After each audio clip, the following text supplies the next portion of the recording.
It's Unsolicited Hot Take, and I got some fire hot ones for you. It's Thrift Behringer, and it's time to talk some sports. We are presented by nobody right now, which is okay with me. I'm just excited to be able to be up here and give you all the hot takes I can in the wonderful world of sports. I will tell you that we are a part of Sports Visions, and thank you to DJ Jones. You can listen to me and him 4 to 6 p.m. every Monday and Thursday on 92.1 Smooth R&B and the Sports Vision's Facebook page. We go on the road with Sports Vision, covering Georgia, Alabama, and Auburn throughout the season. Last week, me and DJ were in Mercedes-Benz Stadium. You can find it on my Facebook page. See some of the highlights I got covering for Sports Visions. Just a grand old time watching that number one Georgia Bulldogs thrash. I mean, take them out to the woodshed, call the police on them. It was almost illegal what Georgia was doing to Clemson defensively that entire game. But let's go ahead and get into it. And I guess since I started there, that's me. It's time for overreaction, okay? And I love, if you know me, I love to overreact. And I'm going to overreact to Auburn, Georgia, and Alabama. Let's start with Georgia. Chris, you got the highlights up right now. Just obliteration, annihilation, if you will, every type of synonym that Stephen A. Smith can think of. It was asinine, asinine 10, asinine 11 that I even thought that the Clemson Tigers were going to be competitive against the Georgia Bulldogs. Carson Beck looks like one of the best quarterbacks in the country. They have great running back play, and defensively, it's going to be a tough time for many people to score on the Georgia Bulldogs. Side note, though, I did see, Mikael Williams from Hardaway in our area here in Columbus getting hurt, and they're saying they're pretty positive that he's going to come back here in the next few weeks. Obviously, with the schedule this upcoming week, they play Tennessee Tech. They don't need him. They need him to be healthy for the games against Ole Miss, against Texas, Alabama, Auburn, not Tennessee Tech. So, Mikael, wish you a speedy recovery, and we hope that everything's going to go well for you to get back on the field as soon as possible. But I don't know if I'm more impressed with Georgia, which is like I already had the expectations of them winning the national championship this year. I did expect them to win this game by 14 points, not by 31. So I can't say I was just like, oh, my God, shocked that Clemson just got beat that bad. But I think I was more surprised by the lack of effort offensively I saw from the Clemson Tigers. Ever since Tony Elliott left and Trevor Lawrence was no longer the quarterback after 2020, Clemson has been middle of the pack. I'm talking about in the 50s and 60s, and now even some years lower than that offensively. You would think after they got rid of DJU, which I'll talk about him and his transgressions that are happening at Florida State, and people thought he was going to be Jordan Travis all over again. That's my fake laugh alert. And I promise you, I got plenty of those fake laughs coming if you thought DJU was going to win the Heisman Trophy this year. But back to Clemson. They thought Cade Klubnik was going to be the quarterback. He was going to be kind of like Trevor Lawrence, like Deshaun Watson. Heck, they even made the playoffs under Kelly Bryant. And yet their offense can do neither. Defensively, they can't stop Georgia because they're just manhandling up front. And obviously, everyone's ragging on Dabo Swinney.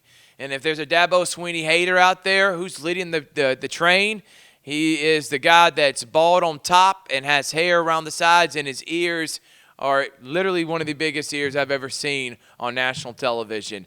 I'm not going to say his name because I don't want to actually make it to the point where I'm national and then he comes after me. But y'all know who I'm talking about. He's Mr. SEC. And he thinks Dabo should be fired. Clemson's not going to be relevant. If you're saying Dabo Swinney should be fired, then there's a lot of coaches in the history of college football that should have been fired. Vince Dooley, he had a great run from 1980 to 84. Aside from that, there were years of mediocrity, losing records. Should Vince Dooley have been fired? He's a Hall of Famer, one of the greatest college coaches of all time. Nick Saban, while at LSU, had one season he won the national title. All the other years were 9-3, 10 wins, won the SEC in 10-3 in 2001. But never were they a continuous powerhouse like we're seeing with Alabama.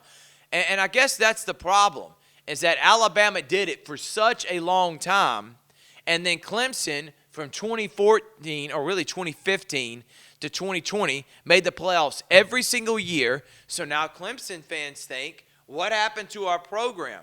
Not, should be thankful that that did happen to our program, that we were that good and made the playoffs that many years in a row and won 2 national titles for a program that's only won 1 before Dabo Swinney got there. So you should be okay with going 10-2, 11-1, maybe making the playoffs every now and then, winning the ACC. If you're not okay with that and you're looking for Dabo to go back in time and turn his program back to what it was during that 15 to 20 year, it's hard to do. It's hard to do that for 15 straight years. That's why Nick Saban's the greatest of all time. And if you think Dabo should be fired, I'm hearing about his buyout clause. That's nonsense. That's baloney, malarkey, whatever synonym you want to use. Dabo Swinney should stay at Clemson. He obviously needs to embrace the transfer portal and embrace NIL, and eventually he will if he wants to get back to the contending years of 2015 and 2020. But to say he should be fired when the season's not done, you look at their schedule, they have everything in front of them. They don't play Miami unless they play them in the ACC championship. I got Clemson going 11-1. I had them going 11-1 and win the ACC, had them losing to Georgia. None of that changes anything.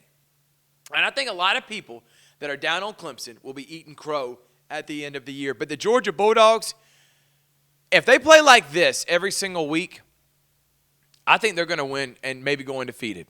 And if they go undefeated, this is the greatest regular season in the history, and going undefeated. If you look at top to bottom, even that 95 Nebraska team, that 2001 Miami team, none of them had the schedule Georgia has. I'm not talking about your roster and on the field, neutral field. Am I taking Georgia over all the greatest teams of all time? No.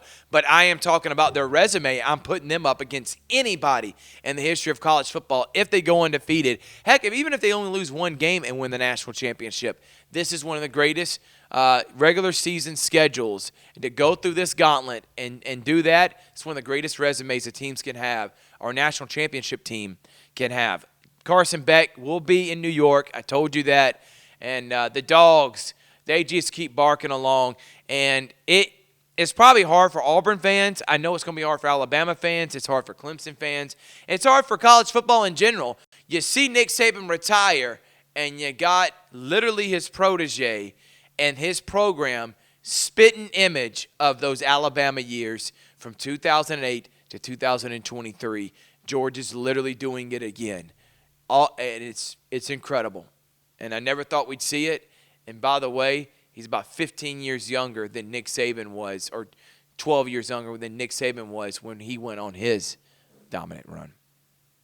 Speaking of Alabama, you should be thanking the Lord Mike Norvell did not come to your program. I'll talk about Florida State in a moment. They're in shambles. And I was never high on Mike Norvell. I think he is he's a coach that'll have his team contending every 3 or 4 years, not every single year. And if you're Alabama, you're not trying to go from being in the national championship picture every year to being Mike Norvell-led every couple years, being a team that can maybe make a run at the playoffs.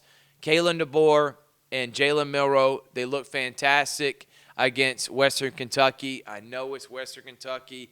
They're an inferior opponent. They were supposed to win this bad. But I like what I see from Alabama. And I'll say this in just a moment when I get to who they play this week. I think they're going to put a lot of people on notice this weekend. Kind of like last year, that was the turning point when they beat South Florida that kind of galvanized the program back to making the playoffs and going on that incredible run in Nick Saban's last year. I see that same thing happening this year, but I think it's going to be because of it. Last year it was what has happened in Alabama. They barely beat South Florida 17-3. I think this year it's going to be, my God, look at Alabama. They just beat South Florida by 50 points. But Jalen Milroe proven to me why he could be a Heisman contender, and was really impressed with Alabama. They did everything they were supposed to do, and I think Alabama's going to make the playoffs this year. And I'm overreacting saying we could have Alabama, Georgia in the SEC championship game. There's my overreaction. It's time to overreact to a team that's about 30 to 45 minutes north of us here in Columbus, and that's the Auburn Tigers. My overreaction is this could be one of the best Auburn offenses we've ever seen. This could be the most balanced Auburn offense we've ever seen. This could be the greatest passing attack that Auburn has ever seen. All things I said last week, so you got to give me credit for that. But Auburn, Thompson, Cam Coleman, Lambert Smith, tons of talent at the wide receiver position. Those are just three of the guys that caught touchdowns for Peyton Thorne. Peyton Thorne had 700 yards rushing last year. I think he's going to have over 500 this year. I think he's going to break Damian Craig's passing record easily, and I think he's going to have one of the best greatest passing and statistical seasons in Auburn history passing-wise. Obviously, I'm not putting it up there with 2010 Cam Newton because he's not Cam Newton, but as a quarterback that rushed for 700 yards, he obviously can run, he can play make, and he finally has the receivers to go deep. That's one thing Auburn, the intermediate passing game, they've never had. Now they got excellent route runners. I know it's Alabama A&M. I know they're terrible. I mean, it is not even close. It was men amongst boys at the receiver position compared to the cornerbacks of Alabama A&M. But you have to like what you've seen from Auburn. And if that is the case, my overreaction is Auburn's winning 9 games this year, and you better be okay with that. And if that is the case, watch out. Hugh Freeze could have Auburn in a national championship contender fashion, especially with the way recruiting's going in the next 2 years. And that's honestly was his goal. By year 4, he would have Auburn in, year out, contending mode. If this is right here, the litmus test of seeing him build his program and getting the talent that he needs to have to be contenders in the hard SEC, he's doing it. And the receivers, ooh, man, I think a lot of teams are going to have a tough time stopping them because you can't double-team Cam Coleman because Perry Thompson's wide open or Keandre Lambert-Smith. You got too many weapons. Keontae Scott, Jarquez Hunter is an excellent running back. The offensive line gave him plenty of time. And I think they will have a great showing this upcoming Saturday, and they'll continue. I think they're going to put up maybe 50 on California, and they're going to be turning heads. And you may see Auburn in the AP Top 25 in the not-too-distant future. Some other things that I'm not going to call it, that's my overreaction for those 3 teams. Alabama making the SEC Championship, Georgia going undefeated, and Auburn winning 9 games. But you don't know what the hell you're talking about. There's 2 things, and I'm going to start this segment. It's called the You Don't Know What the Hell You're Talking About Thrift. One of them is LSU. Brian, you got me. I have been a fan of Brian Kelly since he was at Cincinnati. The way he built his program at Notre Dame, the fact he took the Notre Dame to multiple playoffs, the fact he took Notre Dame to a national championship, I think that's impressive how hard it is to recruit at Notre Dame, them not being in an independent conference. I mean, being an independent team, not being in a conference. I really thought this was a home run hire for LSU.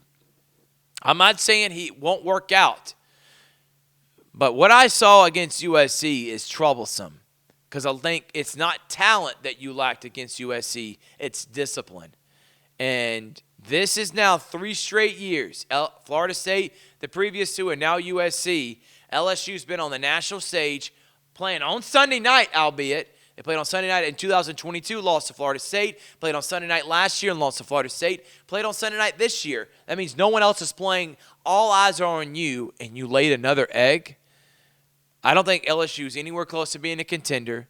I don't think LSU is going to win 10 or 11 games. I don't think they make the playoff, and I didn't know what the hell I was talking about. So, Brian, you got me. Good for you. Proud of you, man. You bamboozled Thrift Behringer. LSU, what are you doing? And defensively, I mean, I can't even say, I don't know if I believe USC is a contender. I think they're going to be better than maybe what I thought. They may win 10 or 11 games. They may make the playoff this year. But I think this more has to do with LSU and their lack of discipline and the coaching blunders and the mistakes that I saw from a team that I thought was going to make it to the playoff this year and contend for a national championship. Another thing that I don't know what the hell I'm talking about is obviously when I looked at Miami, I just was not ready to buy into them because I thought everybody was buying into Miami.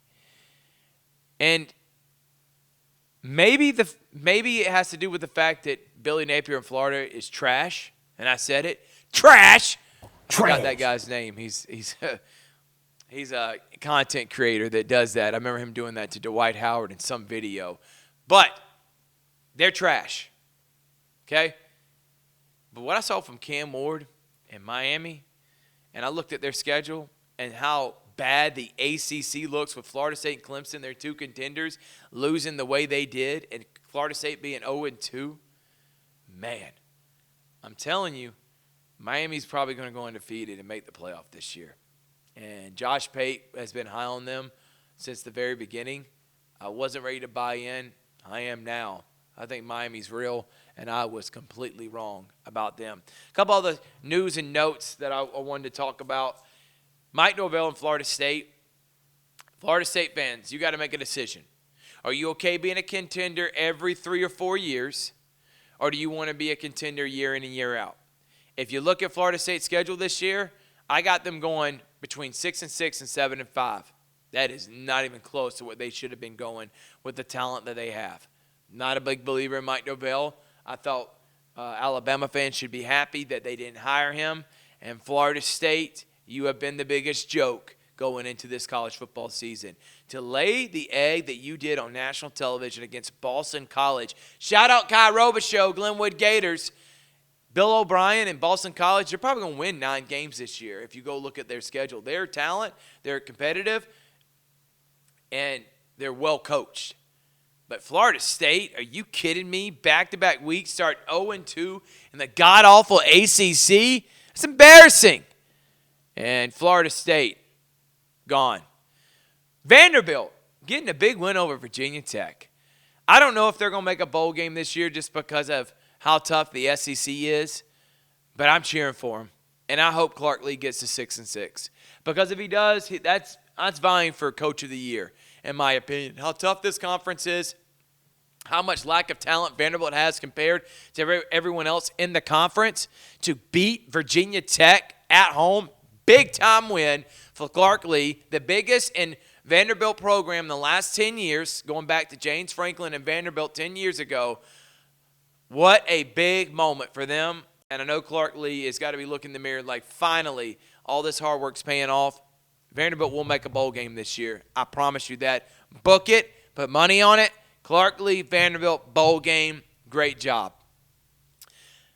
Really, when talking college football, I know everybody wants to overreact in week 1 to everything that happened and what we saw, like Notre Dame going to A&M and beating them. They're going to be contending. If you look at their schedule, they'll be favored in every game except for maybe USC. And if their only loss is to USC this year in the 12 teams, they're going to put Notre Dame in. So the reason I didn't have Notre Dame in my playoff is that I thought they were going to lose to A&M. And A&M, offensively, still showing struggles. New coach, same result. And I'm not saying Mike Elko's not going to work. I'm not giving my opinion on him. But what I saw in that 23-13 loss to Notre Dame is the same thing I saw the last 3 years since when Jimbo Fisher was the head coach. So Notre Dame's going to make the playoffs because of their schedule. And they also play Florida State, a lot of mediocre ACC teams, and they play USC. So mark it down. Notre Dame will make the playoffs. All right, let's talk about what we got coming up in week 2. The 3 teams that I cover, Auburn, Alabama, and Georgia. Auburn plays Cal. I think Auburn covers, and they win by 3 touchdowns easily. And I think Peyton Thorne continues his tear, and he's going to have probably the greatest statistical start passing-wise in Auburn history through his first 5 games. I think Tennessee Tech and Georgia. Is anybody watching that? Are people going to go to that game? Chris, are you going to that? I know you think Tennessee Tech has a chance. Good luck. Have fun. See you up there. And then South Florida, Alabama. I think Alabama wins this 45-7, 52-14, something along those lines. And people are going to start saying Alabama, Georgia, number 1 versus number 2. I'm telling you, watch it. I could see it happen. I think all three of those teams win. I think they all win handily, and I think they all three cover. So if you got some cookies and you want to put some cookies down, I put some cookies on all three of them covering big this week against less inferior teams. The biggest game, two biggest games of the week are Michigan and Texas. I told you I think Michigan goes 9-3 this year. One of those three losses is to Texas, and I honestly think Texas goes into the Big House and wins by 2 touchdowns. You heard it. I think Texas goes in the Big House and wins by 2 touchdowns. Steve Sarkisian and that offense, they're clicking on all cylinders. They got a ton of talent. And I think Michigan, having to replace everything they had to last year, they're just not going to be able to keep up offensively with the Texas. And if you're going to tell me, well, Michigan is just going to ground and pound, play big boy football, Texas has the bodies to be able to do both. Play big boy football and play the spread and score a lot of points. They dominate Michigan. I think it's going to be like a 38-24, 38-21 win over Michigan. And I think Tennessee beats NC State in the Duke's Mayo Bowl in Charlotte. I think they win that game pretty handily too. And I think that mantra of the SEC is just better than everyone else is going to continue with both Michigan and Texas getting big-time wins in prime time against the ACC, albeit the SEC's dominated them already, and then Texas beating the Big Ten, Michigan. I think you're going to start hearing, are we going to have 5 or 6 teams from the SEC making it? I don't think so, but you're going to start people are going to ask that on like a first take or something, I promise you. Last thing I did want to mention, and I didn't mention, I guess, in my overreaction, is I'm worried about Oregon. I have them making the playoffs this year, but to look the way they did against Idaho and only win by 10. Now, if you look at this box score, they outrushed them, outgained them. They had more time of possession. It was the turnovers. It was lack of discipline with the flags. I'm not ready to say Oregon's going to lose to Boise State this week, but I do think Oregon may not be as good as many people thought, especially when you got people like Kirk Herbstreit and others having them win or make it to the national championship. I wasn't one of those. I do have them making it to the semifinal, but what I saw this past Saturday, they may not be in the Big Ten championship. It may be Ohio State versus Penn State or USC. Who knows? But Oregon did not look good against Idaho. They got to play Boise State this week. That could be an upset alert for most people. I'm not ready to say that, but I know you may need to pay attention to that one. It could be closer, as Lee Corso likes to say, than the experts think. AP Top 25 came out. I'm not about to give a reaction to this. I don't care. Rankings shouldn't matter until it gets to October. Let me see these teams play at least through the first month before you ask me where am I ranking them. Because it can't be off of week 1. Because how am I supposed to say Auburn won 73-3? Do I put them in the top 10 because they won that bad? Or do we move Clemson? Do I not think they're going to make the playoffs this year because they got beat by the best team in the country by 30 points? I think Georgia's going to beat a lot of teams by 30 points and dominate a lot of really good teams. So not ready to do my rankings yet. But for those who are out there, if you enjoy that type of stuff, this is not the show for you. All right, we're going to take a break. When we come back, I got a special guest. His name is Richard Holdridge. We're going to talk NFL. And we got some fiery hot takes. We got a little debate we're going to go through here on Unsolicited Hot Take with Thrift Behringer.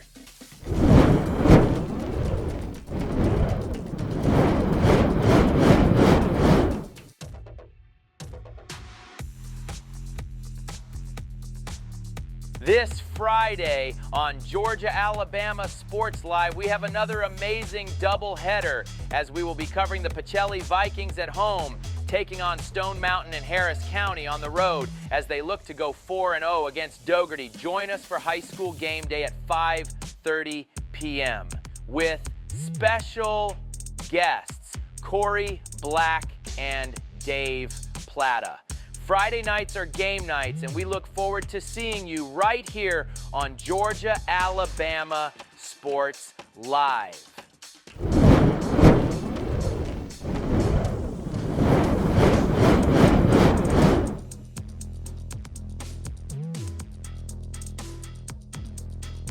Welcome back to Unsolicited Fiery Hot Take with Thrift Behringer and it's time to pull out the handy-dandy notebook where all the ideas that float around in my crazy brain, especially for sports. By the way, we are going to start on this show eventually a nerd segment in which I plan on having Richard, the only other real sports nerd that I know, and we're just going to talk about old things that happened in the past and see who can come up with remember the most that happened in that sports year when it comes to baseball, basketball, football, and professional and in college. This guy can hold his own, so looking forward to kind of like a Stump the Swab almost kind of segment. We're not going to start it today, but coming as we continue building this show, looking forward to having that nerd segment with Richie Rich Holdridge. Richard, from the Sports Beat and, of course, Georgia Alabama Sports Live, that we're partnering together. But, again, this is under the Sports Visions umbrella. Richard, thank you so much for joining me, man. Well, thank you for having me, Thrift. I'm really honored to be. I'm going to have to stop you right there. No, I'm just kidding. I was already preparing myself for the fiery hot debate, Richard. No, I'm honored that I'm your first guest on Unsolicited Hot Take. All right, and I didn't think anybody better, especially when this segment's all NFL. And no one covers the NFL and loves the NFL more than this 49ers lover, Richard Holdridge. All right, Rich, we're going to talk playoffs, who we got making it. We'll go division by division. We'll do this quickly. I'll start in the AFC. We'll go who we got making the playoffs. And then we'll talk AFC championship. We'll talk AFC Rookie of the Year. We'll talk about, do you have anybody from this division, from this conference that could be vying for the MVP and who's making it to the Super Bowl. So I'll let you go first on my show. I'm going to let you go first, all right? Who do you have making the playoffs in the AFC? All right, well, we'll start in the AFC West. I believe that the two-time Super Bowl champions, Kansas City Chiefs, end up winning the division, followed by the Los Angeles Chargers. I think the impact of Jim Harbaugh as the head coach, Justin Herbert as the quarterback, I'm worried about the receiving core. But I think that Ladd McConkey is going to have a very surprising year. Shout out to Ladd, man. You like some Georgia products, don't you? Absolutely. Big Ladd. Those Wes Welker type receivers. Richard loves them. Well, the Chargers taking the playbook out of the Eagles jam. So, and also in the AFC North, I think it's just going to be a 4-team battle. All four teams. It's probably the toughest division in the NFL. It is, but I think that Baltimore and Joe Burrow coming back from that injury, that the Bengals make the playoffs over there. Over in the AFC South, I think the Houston Texans win the division. Shout out Rex Castillo. Absolutely. And then in the AFC East, I think it's going to be the Bills and Dolphins. Okay, so you need one more playoff team. Actually, no, you don't, because you got two teams from the AFC North, two teams from the AFC West, and two teams from the AFC East. Okay, well, let's stop there. Couple things. In the AFC East, hot take, Aaron Rodgers stays healthy, and the New York Jets make the playoffs. Mike Greeny and all the Jets fans, I'm tired of you boo-hooing. Stop crying. Your team finally makes the playoffs, and you're going to be competitive this year. So shout out to the New York Jets. I know you're not ready to buy into them. You're saying Tua Tagovailoa stays healthy, I guess. That's what you're believing, Richard? I'm a believer that the Dolphins go off to a hot start. Like last year. They're always Mike McDaniel's a genius on offense. Tua's got weapons. He's got Jalen Waddle. He's got Tyreek Hill. Raheem Mostert. Practically the Dolphins are pretty much the 49ers because of Mike McDaniel. And that defense, Jalen Ramsey is one of the top cover corners in the league. If the Dolphins are healthy, they're going to be a great regular season team. I'm just not too sure when they get to the playoffs. I don't think they make the playoffs this year. I do think the Jets make it, but the Bills win the division. And I think the Bills are going to win the division. And this is going to be more about the campaign of Josh Allen, because now with no Stephon Diggs, they're going to rely more on him, which is why he's one of my favorites. Hint, secret, he may win the MVP this year if they win the division and win 13 games. But the Bills will win the AFC East. Jets make the playoffs. Go to the AFC North. Cleveland Browns continue their dominance on defense. Deshaun Watson has his best career as a pro. Kevin Stefanski may be Coach of the Year. And the Cleveland Browns win the division, and they go win 13 games. Book it right now. You ain't got them making the playoffs. Kevin Stefanski, I'll send you a picture of Richard and his record prediction to you. You can use that as bulletin board material. And I do got the Ravens making it. I don't know how I feel about Derrick Henry. If it's the Derrick Henry of previous years and he's healthy, I think the Ravens, and this could be the greatest quarterback running game in the history of the NFL with Lamar Jackson. Ravens have a ton of talent. They got one of the best coaching staffs in the NFL. They're going to win 12 games. I don't think they win the division, but they make the playoffs. So Ravens and Cleveland, Jets and Bills. Moving on, AFC South, I'm with you. The Texans, the best young quarterback and young coach tandem in the NFL is DeMeco Ryans and C.J. Stroud. Then you add, with Tank Dell, you add a Stephon Diggs. I think Houston makes the playoffs. I think Houston makes a deep run in the playoffs, and I think Houston is the future of the NFL. Mm-hmm. Moving to the AFC West, I got the Kansas City Chiefs winning the division. I got the Kansas City Chiefs probably winning the Super Bowl again. If you're betting against them, good luck. They've won it back-to-back. I mean, have they not proved that they're the best organization in football? So that I really don't even want to spend a lot of time talking on them because that's a given. Broncos. That's my surprise team making the playoffs this year. I was talking with our producer, Chrissy Gates, and he believes it too. Bo Nix proved everybody wrong in Oregon, made it to the Heisman Trophy presentation. Proved everybody wrong in the NFL draft, was a first-round draft pick. And I think with Sean Payton, he is a more athletic version. I didn't say better passer. I didn't say better quarterback. I said more athletic version of Drew Brees. I think the Broncos make the playoffs this year. Not the Chargers. I think Jim Harbaugh needs a few more years getting that offense right, and I really think it's more about the organization as a whole, not Jim Harbaugh as a coach, because obviously if you go Jim Harbaugh as a coach in the NFL, he made the playoffs his first, second, third, and fourth year in 3 straight NFC championship games. He was only a coach there for 4 years before he went to Michigan. He wins everywhere he goes. I just don't think it's going to be in year one, and I think Sean Payton and the Denver Broncos are going to be that team, as they will be my surprise team. Who's your surprise team, I guess, in the AFC, Richard? Well, the surprise team I have in the AFC, they're not going to make the playoffs, but they're going to be on the doorstep of the playoffs. It's the Indianapolis Colts. I think that Anthony Richardson is going to look as good as he was his rookie season before he got injured. And then Jonathan Taylor is one of the best running backs in the NFL. I do believe in what Shane Steichen is doing as a play caller. The Colts. Then why do you have making the playoffs then, Rich? Because there's so many good teams in the AFC. It's a more loaded conference. It's a very loaded conference. It's quarterback loaded. Put them in the playoffs right now. Take someone out. Come on, you know you want to. Take maybe Miami out. Yeah, kick them out and go ahead and put the Colts in, Richard. Go ahead, do it. All right. Fine.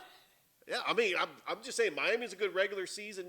Who are you picking right now? I'm putting you on the spot. Is it Miami or is it the Colts? I think I'm still going to stay with Miami. Okay. Because of the great regular season record they're going to have, because they're going to have a hot September. I can't wait for you to eat crow. I think the Miami Dolphins are not making the playoffs this year, and what I saw at the end of last year is very worrisome. So, not me.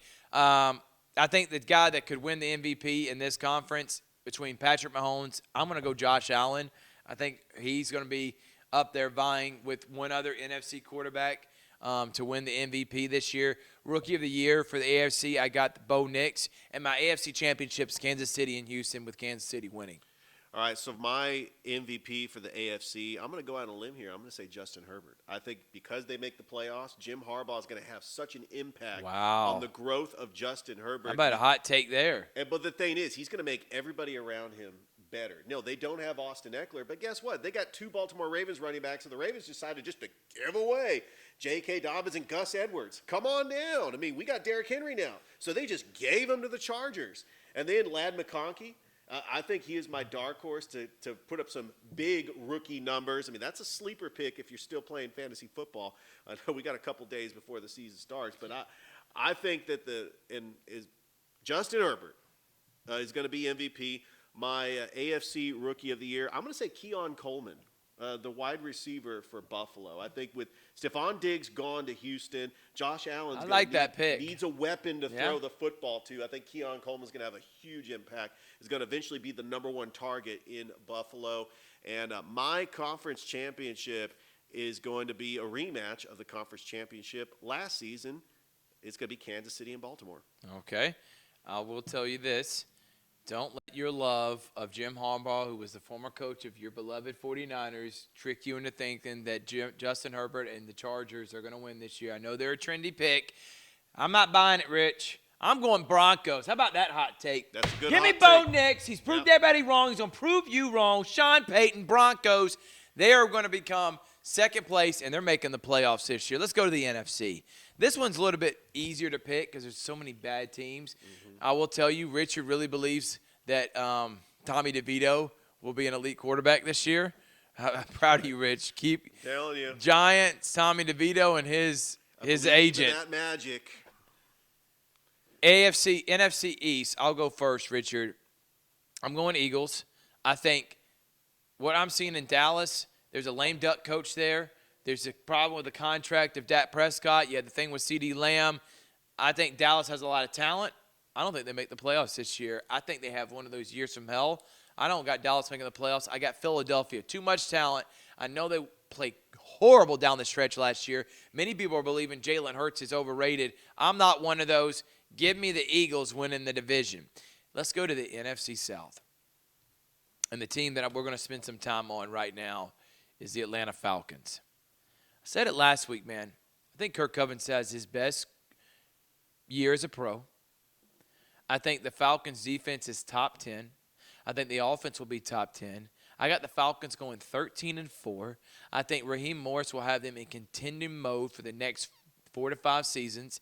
And I think Michael Penix will be a great quarterback to seamlessly transition after the Kirk Cousins years. And I think Kirk Cousins will be the quarterback 2 to 3 seasons. Bring Penix in. He'll be an older veteran quarterback, kind of like Rodgers, and they'll win. They'll continue their winning ways. I think Judon's a great pickup. I think the defense was elite last year. They're going to be elite this year. And I think offensively, all you had to do was just not mess up last year. Like, single-handedly, the quarterback cost in 5 games. The schedule's still easy. Not as easy as compared to last year, but still one of the easiest in the NFL. Give me 13 wins. Give me the homer right now. Throw it up there, Chris. Homer pick time. Falcons winning 13 games. I'm not hearing it. They're going to make it to at least win 1 game in the playoffs. Mark it here. You can call me Homer Thrift. Falcons winning 13. What do you got, Rich? Well, I got the Falcons winning the NFC South as well, just because the division's really weak. Hold up. You're not going to do that. It's because the Falcons are good, not because the division's weak. I do want to say something. If Kirk Cousins is, which hopefully he's healthy, they got a good backup in Michael Penix Jr., he does have the weapons. The Falcons should win those games. You got Kyle Pitts. He's going to put up monster numbers as a tight end. This is what happens when you have Drake London will have his best year as a pro. Darrell Mooney.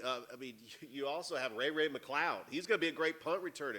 Bijan Robinson, Tyler Algier. They have one of the best offensive lines in all of football. But it's the defense. A.J. Terrell, Jesse Bates, Matthew Judon, the Simmons safety that they got from Denver. And I think that they're going to have just an underrated defense. I do believe that Raheem Morris was the right choice as the head coach. They should have gave him the job when he was the interim after they fired Dan Quinn. I just think what the damage that Arthur Smith did in the last 3 years, 3 straight 7-10 seasons, has been just a disaster. And the Falcons hopefully can bounce back, make the playoffs for the first time since 2017, possibly even win a playoff game, and maybe go to the NFC Championship. Brock Purdy will be a worse quarterback in the next 5 years and thought of than Michael Penix. You heard it here first. There's your hot take. Brock Purdy. What are you basing this on? I'm calling him Poop Purdy after this year. Moving on to Tampa Bay. The Buccaneers, okay?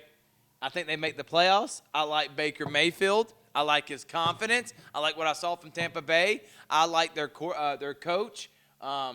Todd Bowles, and I think that Tampa Bay wins 10 to 11 games this year. I think maybe 10-7, and they're going to make the playoffs. Not because I think they're an elite team, because also there's really not any other teams to pick from, and I just kind of spent the wheel and said Tampa Bay's making it. But I think Kirk Cousins will be a Pro Bowler this year, and I think he'll be the best quarterback in this division. So there's your another hot take. Here's one. The Lions are one of the favorites to win the Super Bowl. The Lions are the favorites to win the Super Bowl. I'm going to say it one more time because I don't think people are comprehending what I'm saying. The Lions are one of the favorites to win the Super Bowl. And Dan Campbell, the Ed Orgeron of the NFL, is their coach. I like what he's done in building this roster. I like this Detroit Lions team. I think they should have beat your San Francisco 49ers last year. I think they make the Super Bowl this year, and I think Jared Goff may win MVP. Wow. How about that? When they traded Stafford for Goff, many people thought they're going to have Goff for a few years. They really wanted the picks. Goff's going to be their quarterback for 10, maybe 12 years. I think, ultimately won that. I mean, I know Matthew Stafford won a Super Bowl, so you can say both teams won. But not only did they get a good quarterback that it may win MVP and take his team to the Super Bowl, but then you got all those first-round picks, too, from the St. Louis Rams. I think the Packers continue their winning ways, and I think Jordan Love's continue his progression. I got the Packers making the playoffs this year and being one of the top 3 teams in the NFC. And then in the AFC West, your 49ers are not winning the division. Christian McCaffrey is not going to play a whole season. Your defense is not going to be as good as it has been in years past. And because of how bad the NFC is, they will make the playoffs 11-6 and lose in the first round. The Rams are going to win 12 games or more. Matthew Stafford is going to rejuvenize and bring himself back to relevance. Puka Nacua will continue impressing everyone. And the Rams probably going to make it to an NFC Championship game and may win a Super Bowl this year. They were really close last year. I got the Rams, the LA Rams winning the division. Richard, what do you got? Well, first of all, Kyle Shanahan dominates Sean McVay in the regular season. The 49ers are winning the NFC West. You could book it here on your show, Thrift. This is the year before they pay Brock Purdy the contract. Homer pick. Here, I was born and raised in the San Francisco Bay Area. I've witnessed the 49ers win 5 Super Bowls. Yes, they've had some tough luck in the last 3 Super Bowls, heartbreaking losses. They just signed Trent Williams to a big deal. Brandon Ayuk is back. Talanoa Hufanga is back from injury. Yeah, but is Ayuk on a deal? Ayuk is on a deal. They signed him to the big contract. So they got Deebo Samuel, 3rd and Juwan, Brandon Ayuk, George Kittle, Christian McCaffrey. And Brock Purdy is on a rookie deal, so they could pay all these players.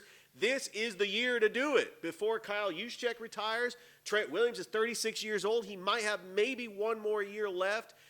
The 49ers have to win the Super Bowl this year, or at least get to the Super Bowl. I do believe in what Kyle Shanahan does as a play caller. I think that was a great decision to fire Steve Wilks as the defensive coordinator. I think you got the defense with Nick Bosa, Fred Warner.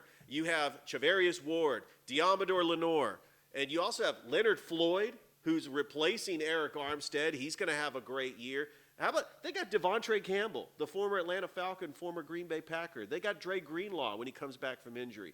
And I do believe the 49ers are going to win this division, and they are going to get to the NFC Championship and possibly the Super Bowl.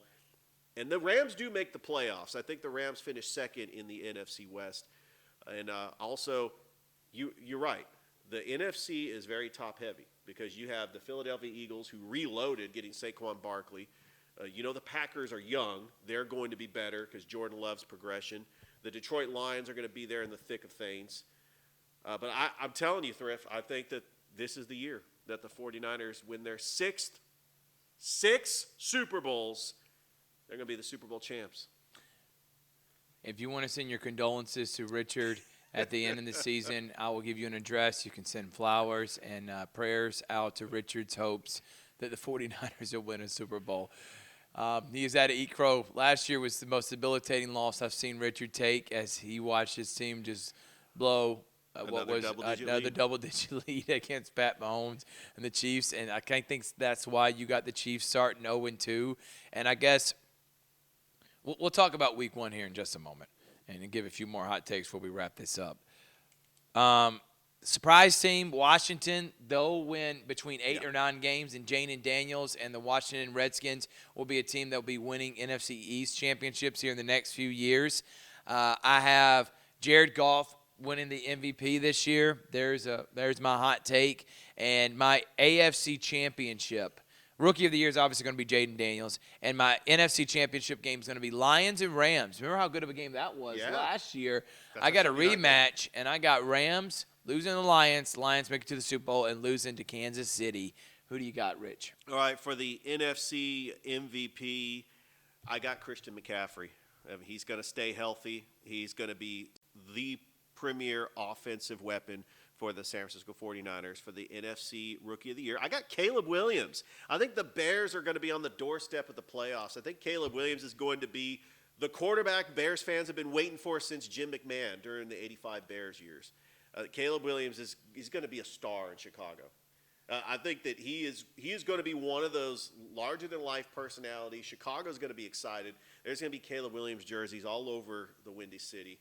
And then the NFC Championship, I got the rematch of the 2022 NFC Championship. I got the 49ers and the Eagles. The championship where the Eagles won 31-7 and Brock Purdy got hurt. So I do believe Brock Purdy plays the whole game. But I just think the Eagles are going to get the number 1 seed. They're going to have a clear path to the NFC Championship. They're a desperate team because Nick Sirianni, in my mind, he just imploded as a coach last year. They started 10-1. They went on a free fall, lose to the Buccaneers in the first round of the playoffs. And guess what? They get desperate. They hire Kellen Moore as the offensive coordinator. They hire Vic Fangio as the defensive coordinator. And the Eagles are all in. After they got Saquon Barkley, that made the Eagles the most explosive offense in the entire league. My big question mark on the Eagles, that's a hot take. They are the most explosive offense, but can their defense stop anybody? Fletcher Cox is retired.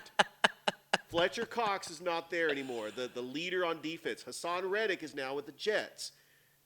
It looks like the Eagles have, and don't get me wrong, all those defensive players they picked from Georgia, they'll pan out eventually, but I haven't seen Nakobe Dean or Nolan Smith be an impact player like I thought they were going to be, but they're still learning to develop and be a good player. I just don't think the Eagles' defense is going to be able to stop anybody. No, I don't either. Most explosive? Wrong. Gone. Get him out of here. That take. Trash. Don't believe that at all, Richard. But last thing. Tonight coming up, we got Kansas City and Baltimore. That's the first game of the NFL season. You said Baltimore is going to beat Kansas City and start 0-2 this year. I think that's probably the worst hot take I've ever heard. I don't think that happens. And I want you to tell me why you think Kansas City is going to start 0-2. I believe that Kansas City, they back-to-back Super Bowl champs. They're going to get the banner. They're going to get their Super Bowl rings. Everybody's going to be high on the Kansas City Chiefs and how great this has nothing to do with the fact that they've beaten you twice, your team twice in the Super Bowl. It has nothing to do with that. I do believe Baltimore feels that they were the best team in the AFC last year. If Zay Flowers doesn't fumble out of the end zone, I think Baltimore beats Kansas City last year. The Kansas City's path to the Super Bowl last year was because Buffalo and Baltimore shot themselves in the foot, and Kansas City got lucky, got to the Super Bowl, and we're facing a 49ers team. You know what happens when Kyle Shanahan has a double-digit lead. I do believe Baltimore's the better team.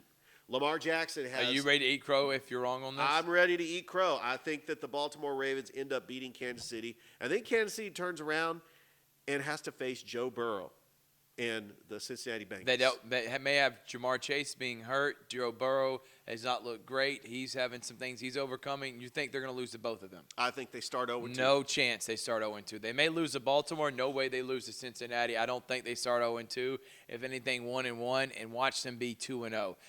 The fact that you don't want Kansas City to win, I think, has more to do with the fact that you had to watch them carry that trophy in which your team was up by 10 points late in the game, both times in 2019 and in 2023. Thrift, no team in the history of the Super Bowl era has ever won 3 consecutive Super Bowl champions. And if Pat Mahomes does, is he the greatest of all time? He's close. Brady's got 7. 7, I know. Yeah. So you're not going to put him over Brady. But he did something Brady never did, which is win 3 straight. Win 3 straight, yeah. So we'll see. This is Richard Aldridge. You can listen to Sports Beat every day on Georgia Alabama Sports Live. We're going to take a break. I'll come back. Got a few more things I want to talk about before we wrap it up. That includes the Atlanta Braves here on Unsolicited Hot Take with Thrift Behringer.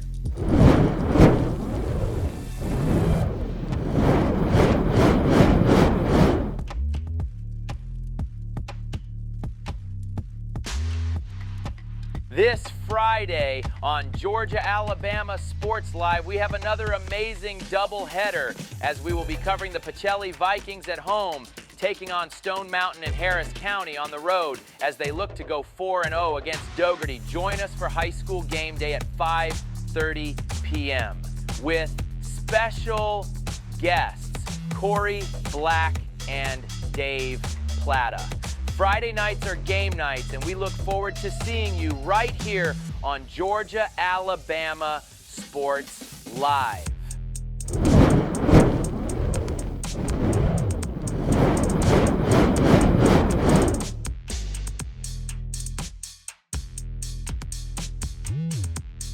Welcome back to Unsolicited Hot Take. A few more things. I said last week that the Braves were going to look good against Philly. They lost 3 out of 4.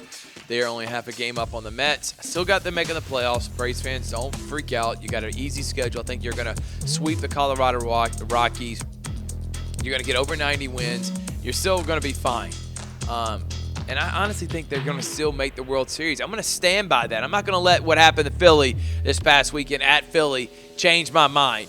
And if they do win 90 games this year, my vote would go to Marcell Ozuna. So I'm not ready to throw that under the bus just yet. But it didn't look good this past weekend in terms of what I saw with the Atlanta Braves. Well, I had a lot of fun here. We always do with Unsolicited Hot Take. One thing I do want to end it on is back in the day and kind of show you as I shut my computer. I have my notebook right here. And just kind of why I'm like a walking encyclopedia of nerd and useless information when it comes to sports. But going back to the year 2000, okay, think about this. This year, the 99-2000 NBA season, you had Shaquille O'Neal finally getting over the hump, winning 67 games, putting up 29 points a game, close to 15 rebounds, 3.7 blocks a game, or 3 blocks a game, and that guy won an MVP and took his Lakers team with a young Kobe Bryant at 22 years old who averaged 15 points a game in the NBA Finals. Shaq put up 38 points a game in that NBA Finals and beat the Pacers. In the NFL, you had the year in which many people thought the Tennessee Titans were the best team in football. McNair almost won an MVP. They won 13 games. Their offense was loaded from the previous season in which they lost to the Rams in the Super Bowl. And yet they got dominated by probably the greatest defense we've ever seen, which was the 2000 Baltimore Ravens offense. And I think the thing that everybody forgets about was that 2000 New York Giants team who beat the Minnesota Vikings 41-7 in the AFC Championship game. That's the Vikings that had that was Dante Culpepper at the time, but Randy Moss, Chris Carter. Remember 3 years ago they had one of the greatest offenses of all time in the 98 season, and the Giants blew them out. And the Giants came into that game not favorites, but many people thought that they could see an upset. And you remember who their offensive coordinator was? Sean Payton. And it was one of the most lopsided Super Bowls that we have ever seen.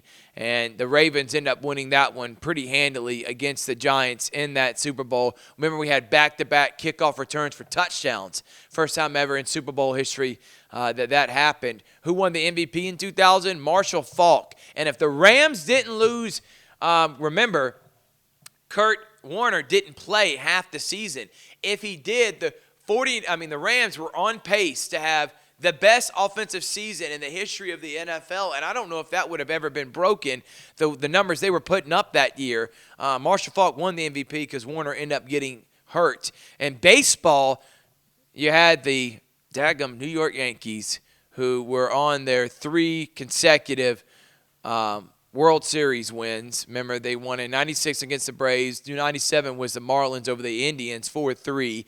But 98, 99, and 2000 all were won by the New York Yankees. They had the Subway Series in which the New York Mets made it. They beat the Cardinals, and that was the first time that the Atlanta Braves had not made it to at least the NLCS since 1991. 1990. 91 they made it. 92 they made it. 93 they made it. 94 was a striking season. And then I don't think they made it in 91. That's the one that I'm a little bit confused on. But I know they made it in – No, they did make it in 91 because they lost in the World Series. They lost in the World Series in 92. Those two were the Minnesota and Toronto. Lost in the NLCS in 93. 94, striking season. 95, beat the Indians. 96, lost to the Yankees in the World Series. 97, they end up losing to the Marlins in NLCS. 98, to the Padres in the NLCS. 99, they lost in the World Series to the Yankees. And in 2000, they lost to the St. Louis Cardinals in the NLDS. And that's kind of where the Bobby Cox era ended. And they really weren't relevant as a World Series champion again until these past couple years with Brian Snitker. But that Subway Series was supposed to be great on ratings, and the Yankees just obliterated the Mets. They won out of 5, and that was a big-time series for them. College football, you remember you had Miami beat Florida State on, I think it was wide left, not right, they wide left. But their one loss was Washington, and Washington's one loss was to Oregon, and Oregon State's one loss was to Washington. We had a bunch of one-loss teams, and you had undefeated Oklahoma. Well, Florida State made it in the BCS National Championship game, even though Miami beat them. And Florida State ended up losing to Oklahoma 13-2. Bob State's only big game win. They called him Big Game Bob after that.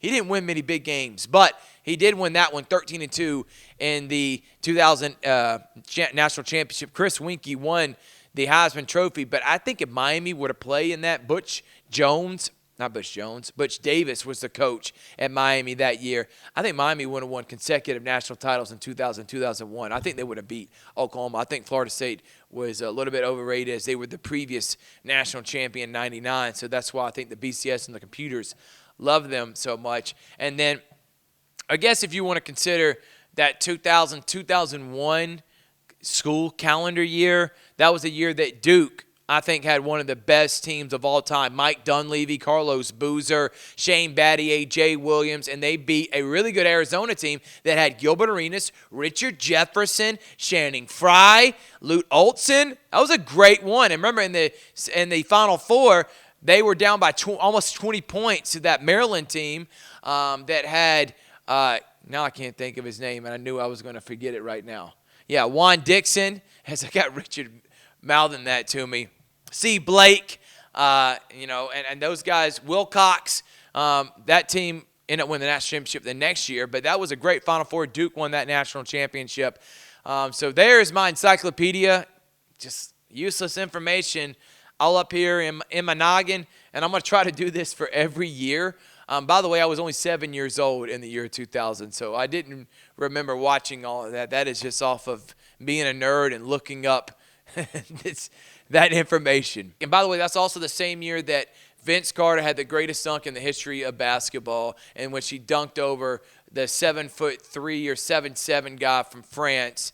And Kevin Garnett was so shocked, he almost punched the guy. He was so fired up with that. I know everybody remembers that Olympics back in 2000. Well, I hope everybody enjoyed it. It's Unsolicited Hot Take with Thrift Barringer. We'll see you next time.